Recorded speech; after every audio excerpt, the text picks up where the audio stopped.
김은국TV 시사도민고 김은국 교수의 이슈. 오늘은 사단법인 일가복지 상임이사를 하시면서 더불어민주당의 사회복지특위의 부위원장을 맡고 계시는 김원정 대표님 모셔서 이야기를 듣습니다. 대한민국 복지 문제 너무나 중요한 문제입니다. 일부에서 말씀드렸는데요. 역시 정책 현안에 대해서 너무나 해박하고 또 뚜렷한 정책을 갖고 계시고 그동안 열심히 노력했던 그 실천의 모습들이 많이 보여서 저는 개인적으로 많이 배웠습니다. 역시 인물도 좋고 실력도 좋고 예. 또 그동안 해오신 정책도 아주 기분 좋게 들었습니다. 감사합니다. 시사도민고 김은국 박사님 초대해 주셔서 대단히 감사합니다. 네. 시사도민고는 최고의 전문가들만 모십니다. 어정쩡한 전문가 안 모시고요. 그런데 오늘 그 성과를 저희가 많이 보고 있습니다. 자, 그러면 그 얘기 이어가 보도록 하겠습니다. 한국 사회 복지 분야 현안에 대해서 좀 말씀 들어보고 하고 계신 노력들 함께 짚어보겠습니다. 자, 우리나라 보건복지 분야 사실은 보건복지 분야 과거 김근태 의원이 있을 때 사실상 사회부 총리 역할을 하면서 보건복지부가 가장 중요한 부서였습니다. 네. 그러나 그 이후에 보건복지 분야를 소홀히 하면서 점점 더 위상이 낮아졌는데요. 보건복지 분야 정말 어떤 내용이 중요한지 주요 현안들 그리고 또 생각하시는 중요한 지점을 말씀해 주시죠. 네네. 보건복지부는 사실 국민이 태어나서부터 돌아가실 때까지 모든 문제를 다 이제 관장을 하기 때문에 요람에서 무덤까지. 그렇습니다. 뭐 사실은 뭐 임신부터 네. 무덤 이후 60년까지 그러네요. 진짜 60년까지. 인데 사실 지역에 가보면 이제 그 인구가 줄어들고 지역도 축소되고 하기 때문에 경제적으로 잘 살자 뭐 이렇게 하는 것보다는 삶의 질 행복하게 편안하게 잘 살자 이런 그 요구들이 많습니다.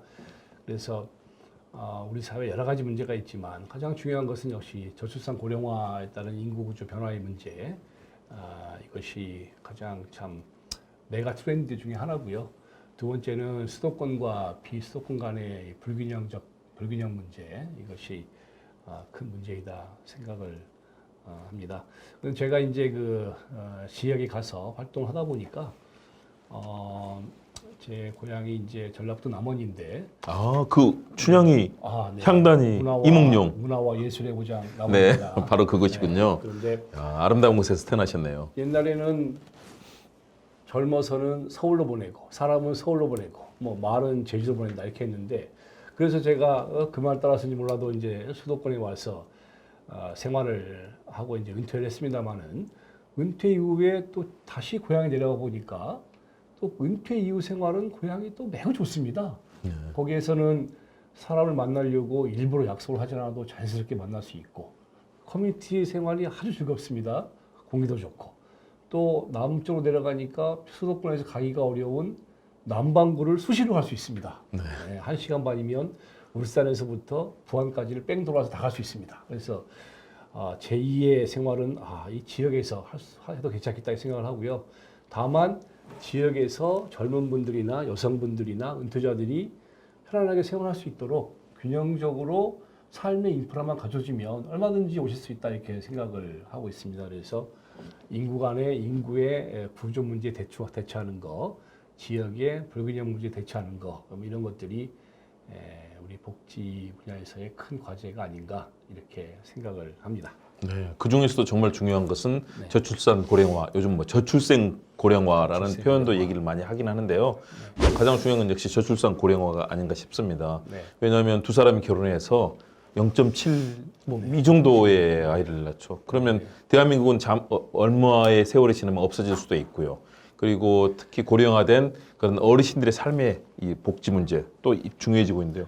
이거 아이를 안 낳는 거 이거 어떻게 해야 됩니까? 우리 김 대표님만 아마 해법이 있을 것 같아요. 이게 뭐 저출생 문제 같은 경우는 기본적으로 이 삶의 문제에 대한 이 당사자들의 확신 이런 문제이기 때문에 어느 정도의 전체 사회 환경이 좀 다 바뀌어야지 해결책이 보이는 그런 이슈가 아닌가 생각을 하고요.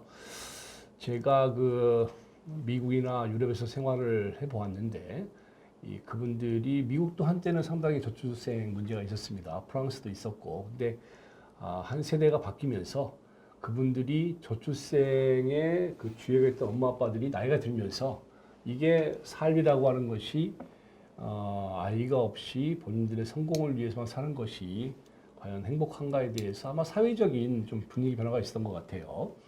삶의 행복이라고 하는 것이 가족과 함께 행복하게 지내는 것이 굉장히 정말 훌륭한 삶의 자세이다. 이런 사회적인 분위기가 여건이 바뀌는데 시간이 좀 걸렸던 것 같습니다. 그래서 물론 뭐 정책도 많이 있었지만 그러한 현 세대에 대한 현 세대들이 느끼는 척박한 삶의 현장, 막 이런 문제가 어느 정도 해소가 되어야 그걸 넘어서서 가족과 함께 사는 것이 얼마나 좋은지에 대한 그런 체감이 오지 않을까 생각을 하고요.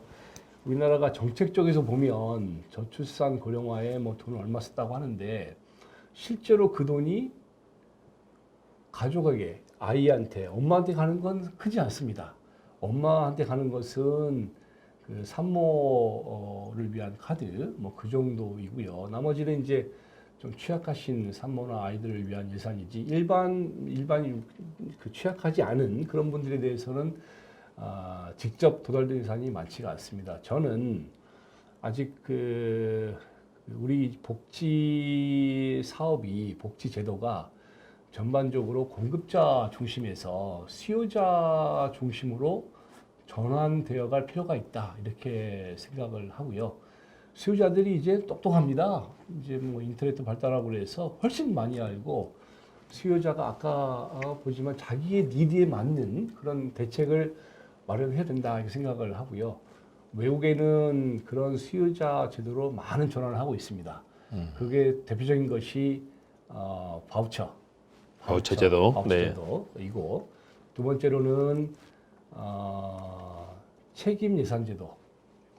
그러니까 그 예산을 공급자에게 주는 게 아니라 쓰시는 분에게 아예 드리는 겁니다. 그럼 쓰시는 분이 그 예산을 가지고 본인이 원하는 곳에 편성을 해서 예산을 편성한 다음에 승인을 받아서 지출하는 그런 방식이거든요. 대한민국은 아이를 키우는데 가장 큰 관심 있는 분이 누구겠어요? 아이를 키우는데 가장 그 관심이 있고 애를 쓰는 게 누군가요? 결국 부모죠. 부모죠. 네네. 그러니까 저출산 예산을 다 뭉쳐서 꼭 필요한 것만 빼고 아이와 엄마한테 갈 거는 엄마 개인 예산제, 엄마 개인 책임 예산제 이렇게 해서 그게 얼마가 되는지를 계산해 봐야 되겠습니다. 그래서 엄마에게 드려서 엄마가 엄마가 예를 들어서 직업 훈련을 받을 수 있습니다. 예를 들면 아이를 맡기고 아니면 엄마가 아이한테 뭐 좋은 우유를 주고 싶은 사람도 있을 겁니다. 기저귀도 뭐 우리 애는 좀 좋은 걸 쓰고 싶다 이런 분도 있을 것이고 나머지 내 돈으로 할 테니까 요건 좀 써야 되겠다. 이렇게 엄마가 그걸 가지고 예산을 편성해서 집행하게 하는 막 그러한 제도로 한번 전환을 해보면 엄마들이 피부로 그 정책의 효과를 느끼고 긍정적인 좀 느낌을 갖지 않을까. 그렇게 좀 획기적인 이 생각의 인식에 전환이 되는 제도가 필요하겠다. 이렇게 개인적으로 느끼고 있습니다. 굉장히 중요한 말씀입니다. 수요자 중심으로 전환돼야 되고 그런 필요성에 따라서 우리 사회가 움직인다면 방금 말씀드리면서 굉장히 좋은 생각들이 많이 들었어요. 그리고 또 정책에 대해서 너무 해박하게 말씀해 주시니까 이런 생각이 들었습니다. 우리 김원종 대표님을 우리 대한민국의 복지 꾀주머니 또 복지 천재로 임명해서 그런 분야 네, 나중에 제가 자문도 좀 많이 구하고요. 좋은 정책에 대해서는 많이 나눠서 가야 되거든요. 그게 정치와 행정의 일인데 그렇습니다. 지금 정치인들, 지금 정치권이 그 얘기를 듣지를 않아요. 너무나 지금 정치가 서로 싸움만 하고 뭐 대통령실과 여당은 아예 야당 대표 만나지도 않고 무시하고 또 야당은 계속 반발하고 지금 대한민국 정치는 완전히 아수라장이다라는 생각이 드는데요. 그 정당들 한번 비교해서 좀 말씀해 주시면 좋을 것 같아요. 국민의힘 여당의 정책, 복지 정책, 그리고 야당인 민주당의 복지 정책 어떻게 느끼시나요? 대한민국은 대통령제고요. 모든 책임은 대통령이 지는 겁니다. 그렇죠, 맞습니다. 정책에 대한 최종 무한 책임을 지는 게 정부 여당이기 때문에 정부 여당이 원하는 정책을 하기 위해서는 야당이나 싫어도 야당이나 다른 그 사회단체와 적극적으로 소통을 하고 설득을 하고 하는 노력을 반드시 해야 됩니다.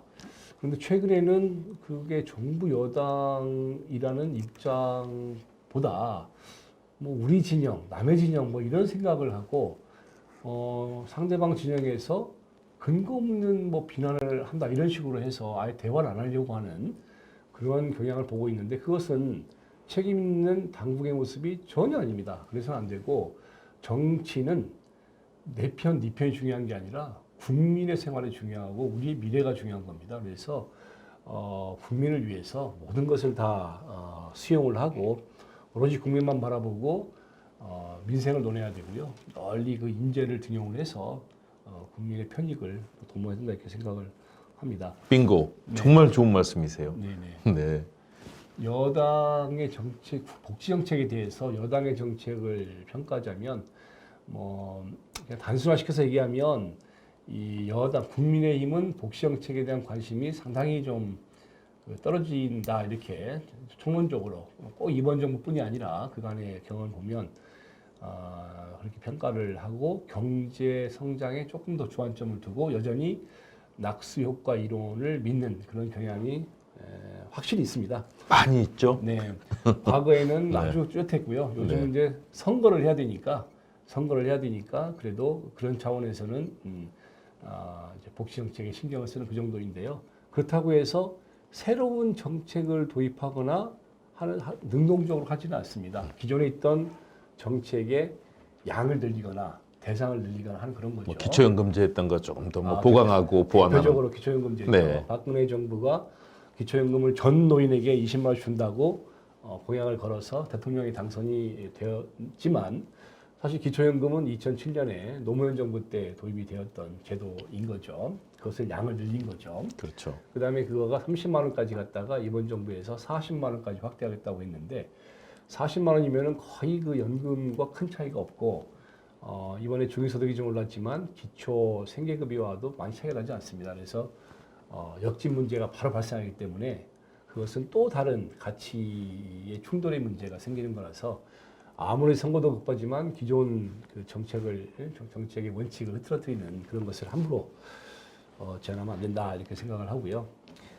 야당은 대한민국의 복지 정책, 그러니까 더불어민주당은 대한민국의 복지 정책을 이끌어온 그런 자랑스러운 역사를 분명히 가지고 있습니다. 미국의 민주당과도 비슷한데요. 미국이 그 케네디 대통령 이후에 린든 존슨 행정부에서 했던 위대한 사회, Great Society, 그렇죠. 네. 빈곤에 대한 빈곤과의 전쟁, War on Poverty 이런 것들을 도입하면서 메디케어, 메디케이드 그리고 헤드스타트, 소셜 서비스 이런 제도를 전부 도입을 하거든요. 그게 민주당입니다. 한국의 민주당도 사회보험, 공적 부조, 사회 서비스 이런 것들을 다 새로 도입한 그러한 역사이기 때문에 앞으로 이 복지 정책에 대해서는 더 노력하고 더 디테일한 정책을 개발하는 전통을 이어나가기 바랍니다. 여기에서 이제 한 가지 기억나는 게 사회 서비스가 조금 어렵습니다. 한국에서 사회 서비스가 뭐냐? 결국은 이제 취약한 분들이 취약하지 않은 분들과 사회적 권리를 같이 누리기 위해서 사회에 참여할 수 있게 하고 자신의 잠재력을 발휘할 수 있게 도와주는 이제 그러한 것들인데요.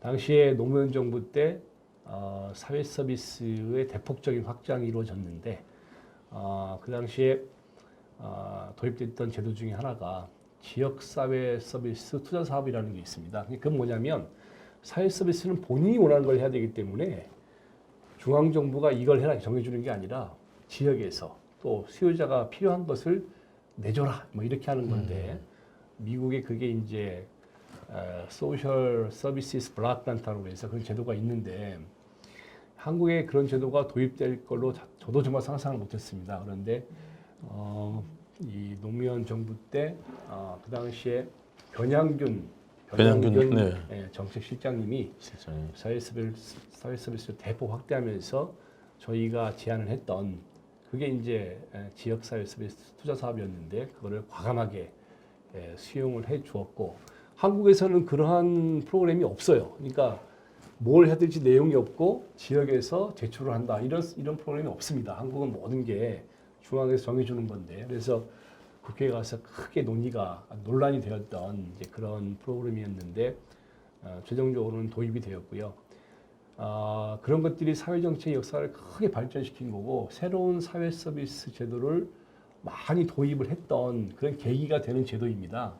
그런데 그 당시 처음 도입될 때 예산 규모가 정확히 기억 안 나지만 1,200억이었는데 지금도 아마 1,200억 그 정도밖에 안 돼요. 그러니까 사회 서비스에 그 지역에서 그 사이에 사회 서비스 수요가 안 늘었겠습니까? 엄청 늘었겠죠. 엄청 늘었겠죠. 그런데 그게 대부분 다 장애, 아동, 노인, 여성 뭐 이런 분들을 위한 예산인데 지금 2007년, 8년이니까 15년 정도가 지났는데도 예산 규모가 거의 비슷해요. 그래서 이것이 사실 이런 것들이 현재 이 우리나라 복지 정책의 한계이고 좋은 정책 전통들이 발전하지 않은 그런 안타까움이 있다. 그래서 야당은 그러한 정책을 채택했던 그런 자랑스러운 전통을 분명히 알고 이런데 포커싱을 해서 발전을 시켜야 되고 여당이라 하더라도 이런 선진적인 제도에 대해서는 과하게 투자를 하는 그런 노력을 해서 국민들의 시민권, 사회적 시민권 이런 것들이 충실하게 될 수 있게 노력을 해야 되겠다 이런 생각을 하고 있습니다. 역시 말씀 듣고 있으니까 대한민국 복지 정책이 우리 김원종 대표님이 하시면은 아주 그냥 꽃 피어날 것 같다는 그런 생각이 듭니다. 네. 꼭 그 꽃을 피워주시고요. 특히 이제 지역에도 많이 다니시니까요. 지역에서 봉사활동 많이 하신다고 들었어요. 네. 배식도 하시고 뭐 여러 가지 하시던데. 네네. 이게 정책이라고 하는 건 만드는 것, 수립하는 것과 집행하는 것이 같지 않습니다. 실제로 그 정책이 이제 지역에 가서 어떻게 전달이 되고 할 건가는 결국은 최종 단위에서 받으시는 분들 곁에서 그분들의 말씀을 듣고 그분들과 라포르가 형성이 되고 라포르, 라포르가 친밀한 관계가 신뢰. 예. 그래서 그 신뢰 기반 하에 전달을 해야 되는 거거든요. 그래서 그런 면에서 지역에 내려가면 그 지역에는 다행히 봉사단체가 많이 있어서 우리가 중앙의 그 제도도 중요하지만 지역의 공동체의 그런 봉사활동도 매우 의미 있고요. 매우 중요하다 생각하고 특히 지금 정부의 정책이 사각지대가 많습니다. 그래서 정부에서는 아무래도 정하다 보면 이게 그 소득 수준이나 이런 것들 정해야 되기 때문에 거기에 또 필요한데 불가피하게 빠지는 경우가 많습니다. 그래서 우리 민간 복지도 많이 활성화해야 되는데 그 중에 하나가 저희 그 복지 쪽에 그 청년 영상 봉사단이 있어요. 네. 그래서 그분들이 도움이 필요한 분들을 직접 찾아가서 영상을 다 확보를 해가지고 그것을 네이버나 카카오나 이런 데 이제 올려서 민간 차원에서 모금 활동을 하는 그런 사업이 많이 있습니다. 네. 그래서 정부에 필요한데 정부에서 바로바로 지원이 어려운 경우에는 그런 분들의 민간 차원의 모금 활동도 벌여서 도와주는 일을 하는데요. 그 중에 하나가 얼마 전에 한 것이 그 임플란트 사업인데 이게 지금 현재는 우리가 65세 이상에 대해서만 노인에게 2개씩의 임플란트를 해주고 있습니다. 그러니까 65세가 되지 않으면 임플란트가 안 되고 치아가 불편하니까 잘 먹을 수가 없고 건강이 안 좋고 일을 할 수가 없고 이런 문제가 있거든요. 그래서 이제 지난번에 또 그 사업단에서 영상 사업단이 모금 활동을 한 게 65세가 바로 안 되는 분에 대한 임플란트 사업이었는데 조금 예산이 들긴 하지만 65세가 안 됐다 하더라도 열심히 일을 하고 해온 분들, 정부의 자활 사업에 열심히 참여하신 분들 이런 분들은 뭐 65세가 조금 안 돼도 임플란트 2개 정도는 해서 본인이 그걸 바탕으로 해서 더 일할 수 있게 참 도와드리는 그런 정책이 좋은 일이네요. 아닌가. 그게 바로 취약계층 치과 질환 치료 그렇습니다. 관련이죠. 정말 네네. 지역 주민들을 위해서 좋은 활동하시는 거 많은 분들이 알고 계실 겁니다. 정치와 행정은 그걸 해야 됩니다. 국민이 필요로 하는 거, 수요자가 필요로 하는 걸 해야 되는데 위에서 일방적으로 내려뜨리는 방식 안 되겠죠.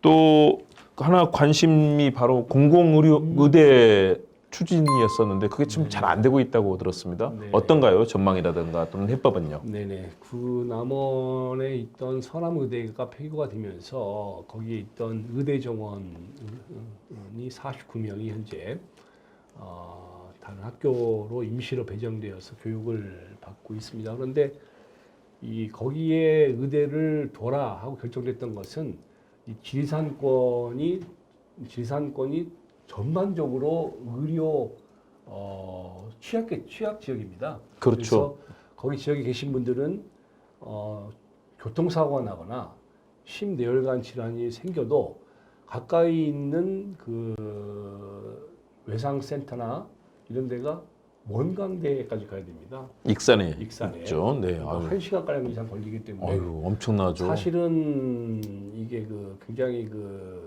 많이 사실 돌아가시기도 하고요. 예. 그래서 당시에 거기에 의대를 두어서 의료 인력을 공급하려고 했던 그 취지가 지금도 해소가 되지 않고 똑같기 때문에 남원이 지리산권의 중심 도시이므로 거기 원래 있던 정원, 새로 늘린 정원이 아닙니다. 원래 있던 그 의사 정원을 살려서 그대로 남원에 국립의전을 설립하게 하자 이런 주장이고요. 그거는 이미 당정 간에 지난번에 합의가 다 된 겁니다. 다 되어서 합의가 되었고 예산이 내려와서 부지도 거의 확보가 되었고 이런 상태이기 때문에 남원 시민 포함해서 지리산권의 주민들은 정부가 한 그러한 약속을 절대적으로 신뢰하고 있고요. 국민들이 정부가 국민회에서 한 그런 약속을 신뢰 보온 차원에서 반드시 지켜줘야 된다 이렇게 생각을 하고 제가 이 자리 빌어서 이거는 의대 정원의 문제가 아니기 때문에 의사협회나 현 정부가 거기에 대해서 좀 적극적으로 대해주시면 감사하겠다 이런 말씀을 드립니다. 네. 의대 정원을 늘려서라도 해야 되는 것이죠. 그런데 있는 정원을 확보해서 지역 주민들의 그 고통스러운 삶, 의료 서비스를 한다는 것은 당연히 필요한 것이고요. 반드시 실천해 주시기 바랍니다. 이 방송 보시는 우리 중앙정부, 집권여당, 그리고 야당인 민주당, 그리고 대통령실, 또 보건복지부 적극 나서서 교육부도요. 반드시 해주시기 바랍니다. 대한민국 국민들을 위해서 해야 되는 중요한 일입니다. 꼭 부탁드리겠습니다. 네. 되면은 하여튼 다 우리 김원종 대표님 덕입니다. 감사드리고요. 지역 소멸이 중요한 이슈잖아요. 네. 지역 경제 활성화를 위해서 그래서 남원의 첨단 반도체 유치 토론회도 개최하는 등 네. 활발하게 활동하고 계시네요. 네네.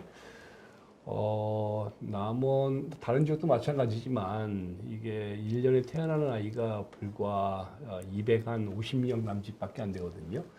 근데 그 교육기관이 부족하고 교육의 수준이 떨어지고 또 학교를 졸업해도 일할 직장이 없고 하기 때문에 나오는 아이들도 출생한 아이들도 다 지역을 떠나고 이런 상황이 이제 각 지역에서 다 벌어지고 있습니다. 가보면 전부 이제 젊은 청년회장이 60대 이상, 65세가 청년회장이고 네. 군의회장도 뭐 70대 이렇게 되고요. 이 마을에 가면 이제 경로당에 식사하실 분이 없으니까 70대 분들이 제일 젊어서 식사를 하고 계시고 이제 이런 상황입니다. 그래서 지역 소멸, 지역의 지속 가능성을 높이려면 세 가지 기본 기능이 필요한데 교육기관, 기업 그리고 의료기관입니다. 그래서 그 세 가지는 필수 시설이라고 생각을 하고요. 그 필수 시설이 유기적으로 유치가 되고 활발하게 활동을 해야 되겠다 이렇게 생각을 해서 토론회도 열고 각 정책도 대안도 제안하고 있습니다. 기업이라고 해서 과거같이 무슨 공장, 장치형 산업 이런 것을 얘기하는 것은 아닙니다. 요즘은 4차 산업혁명 시대이기 때문에 두뇌, 인재를 유치하면 됩니다. 인재. 그래서 괴짜 인재들이 지역에서 연구 개발할 수 있는 환경을 조성할 수 있다면 그 인재를 보고 기업이 찾아오는 시대입니다. 그 실리콘밸리가 뭐 토양이 좋아서 기업이 간 게 아닙니다.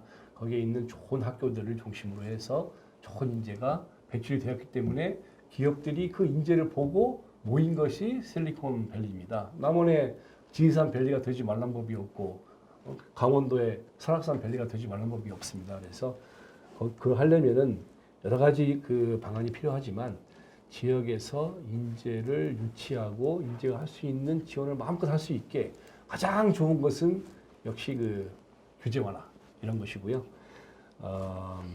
두 번째로는 우리나라가 그 지원 지도라고 한번 그려보면 우리나라가 R&D를 한 30조를 쓰는 나라인데 R&D만 해도 어떤 데에 가는지 그림을 그려보면 우리나라의 그 허리 중심권 가운데 중심권으로 해서 새까맣습니다. 중심은 지원이 없어요. 산골들, 이 충청도 예쁜 허리는 쏙 들어가고 지원이 없어서 쏙 들어가는군요. 그렇죠. 양쪽으로 이렇게 둘러서는 있는데 가운데가 싹 비어 있어요. 그러니까요. 그게 이제 충청북도도 포함되어 있고 강원도도 포함되어 있고 전라북도, 전라남도가 이쪽에 연결되어 있는데 그러한 그 중심권에 대한 그 지원 시스템 이거를 좀 해야 된다 생각을 하고요. 그 중심권은 또 장점들이 있습니다. 새로운 산업, 그 허브 산업이랄지, 네. 또 이 생태 관련된 산업들, 또 환경 관련 산업들, 또 거기는 이제 이 동과 서가 만나는 지점이기 때문에 동과 서가 화합할 수 있는, 같이 할 수 있는 활동들을 만들어 나가면 국민 통합에도 매우 좋은 그런 장점이 있을 수 있습니다. 그래서 그런 하나는 규제 완화와 하나는 집중적인 지원 시스템 이것들을 해나가는 것이 지역 소멸을 막고 균형 발전하는 데 중요하겠다. 이런 생각을 하고 있습니다. 너무 좋습니다. 우리 남원밸리 꼭 성공시켜서요. 별칭으로 김원종 밸리로 부르도록 하겠습니다. 거기에서 그만큼 또 열심히 해주시는 거니까요. 너무 감사하고요. 자, 이런 여러 가지 생각들이 모였습니다. 그래서 이제 정치를 꿈꾸시는데요. 그렇다면 우리 김원종 대표님이 꿈꾸는 정치 이루어서 국민들께 또는 남원과 그 많은 지역에 계신 분들에게 줄 수 있는 그 앞으로 정치적 포부랄까요? 한 말씀 해주시죠. 정치인의 자질에 대해서 먼저 강조를 하고 싶습니다. 정치를 하는 이유는 권력을 잡는 거죠. 정치라는 게. 근데 그 권력을 자기를 위해서 쓰는 게 아닙니다. 그 권력을 가지고 세상을 바꾸려고 정치를 하는 겁니다. 그래서 그 세상이라고 하는 거는 자기가 생각하는 세상이 아니라 국민들이 원하는 세상입니다. 그래서 우리 국민들이 하시는 말씀을 무슨 말씀인지를 공감을 할 줄 알아야 됩니다. 공감을 할 줄 알아야 되고 그 말씀을 잘 경청을 할 줄 알아야 되고 그 말씀을 주시면 국민들은 해결책을 잘 모르실 수 있습니다. 어떻게 그 맞춤형 해결책을 제시할 수 있는지 그 해결책을 제시해주는 그런 역량 있는 정치인이 필요합니다. 우리나라 정치인들은 다 훌륭하겠지만 좀 치우쳐져 있어요. 법률 전문가, 또 직능 전문가, 정치 전문가 이런 분들이 있지 국민들의 삶을 다루는 정치인이 많지 않아요. 그래서 그런 국민들의 삶과 관련된 사회 정책의 전문성을 가진 사람들이 국민들의 말씀을 경청하고 공감하고 해결책을 제시하는 그런 시대가 꼭 다음번 총선을 통해서 정당들이 강조를 하고 신경을 써야 되는 그런 전략이 되었으면 좋겠다라고 하고요. 그 관련해서 아까 그 지역 소멸도 말씀하셨는데 크지 않지만 이런 제도가 있습니다. 지금 우리가 저출생이라고 하지만 해외 입양을 하고 있어요, 지금도. 그렇죠. 1년에 지금 많이 줄어서 100한 7, 80명 이 정도로 하고 있는데 아니 애는 지금 안 낳고 주는데 해외 입양을 여전히 이루어지고 있고 또 아동 시설에서 생활하는 아동들도 꽤 있어요. 1년에 아동 시설에서 나오는 아이들이 규모가 2,000명이 넘습니다. 그러면 전체적으로 5만 명 정도 나오는데 1년에 그중에 1%는 나와가지고 잘 키우지는 못하는 거예요. 뭐 잘 크고 있겠지만 그래서 좀 특색 있는 아이템을 꼭 해보고 싶습니다. 예를 들어서 지역 소멸 지역에서 해외로 나가는 입양 아동들은 전부 그쪽에 보내주면 거기에서 가족 같은 단위를 만들어서 특별한 지원을 해드리고 한번 키워보자 이런 그런 그 아동 발달 특구를 한번 만들어 보고 싶습니다. 그러면 예를 들면 남원 같은 경우는 옛날에는 저기 남원의 운봉이라고 하는 지역에서 소와 양을 키웠어요. 들판이죠. 네. 들판이 좋아요. 그런데 아동 발달 특구를 만들어서 탁 펼쳐놓고 아이들 마음껏 거기서 뛰어놀고 크게 해주는 거예요. 물론 그 아이들을 돌봐주는 가정과 같은 환경을 조성을 해줘야 되겠죠. 그래서 우리가 이제 앞으로의 이 정책은 발상을 뛰어넘는 그런 정책들, 그런 정책 역량을 가진 정치인들이 눈치 보지 말고 정말 대한민국을 위해서 일할 수 있는 그런 정치인이 되고 싶습니다. 아, 정말 좋은 말씀 잘 들었습니다. 아동 발달 특구, 정말 다양한 아이디어와 제안 그리고 창의적이고 독창적인 그런 제안들도 많이 해주셨는데 이게 실현된다면 지금 우리는 아예 이민을 받아서 이민자들로 구성된 미국과 같은 나라를 만들겠다는 그런 사회적 이 협의도 많이 이루어지고 있는 상황인데 정말 입양 가는 아이들 우리가 잘 돌본다면 이민을 받는 게 아니라 물론 이민도 받아야 되겠지만 얼마나 좋은 그런 사회적 틀들이 만들어질까 생각합니다.